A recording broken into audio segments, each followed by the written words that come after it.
If you've been going to the gym, you've probably heard of progressive overload training.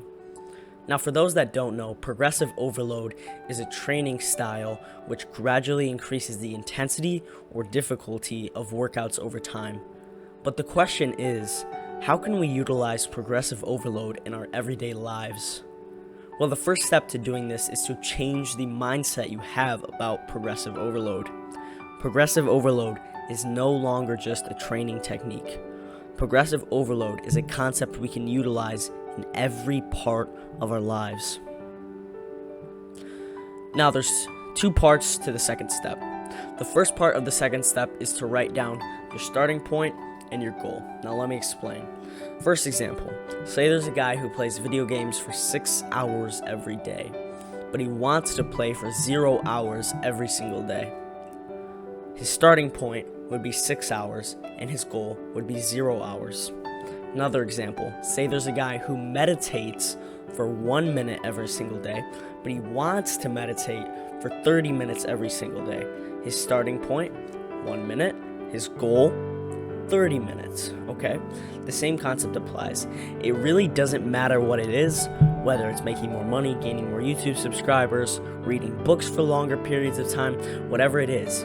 Just do not skip the step, okay? Make sure you write down your starting point and your goal, okay? Whatever it is, it really does not matter, but make sure you do that right now. Write down your starting point and your goal of what you're trying to improve.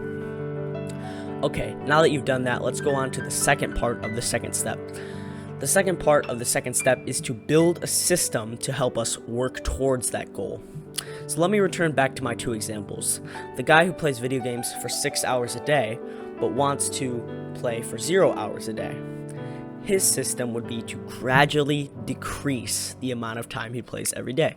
So what I would do is I would gradually decrease the amount of time every single day. So say one day he plays for 6 hours. The next day, play for 5 hours and 55 minutes.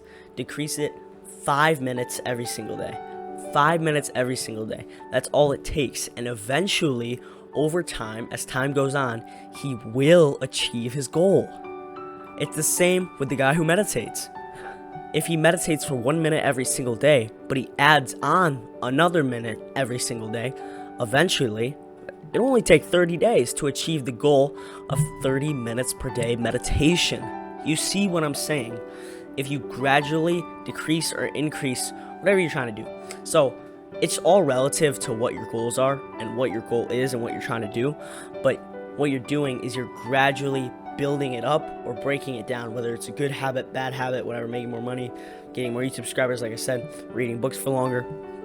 Whatever it is, you're just gradually going slowly and over time, as time goes on, because time's going to go on anyways. So if you keep doing this, you stay consistent and you gradually do this over time, you will achieve that goal. Now, this step is also so important. Write down your system that you will do. Whatever it is, like I said, there's plenty of things. There's a million things out there which it could be, but you must write down the system that you're going to use to achieve that goal. Now, whether it's bad habits or good habits, or making money online, or reading books, whatever it is, this works. So utilize this concept of progressive overload in your everyday lives and you will see amazing results. Also, go check out my video called Good and Bad Habits Compound Exponentially if you want to learn about the value of habits and how to build good habits and break bad habits. I'll have a card pop up in the top right corner of the screen. And I thank you for watching, and as always, I love you, bro. Don't become wasted potential. Mwah.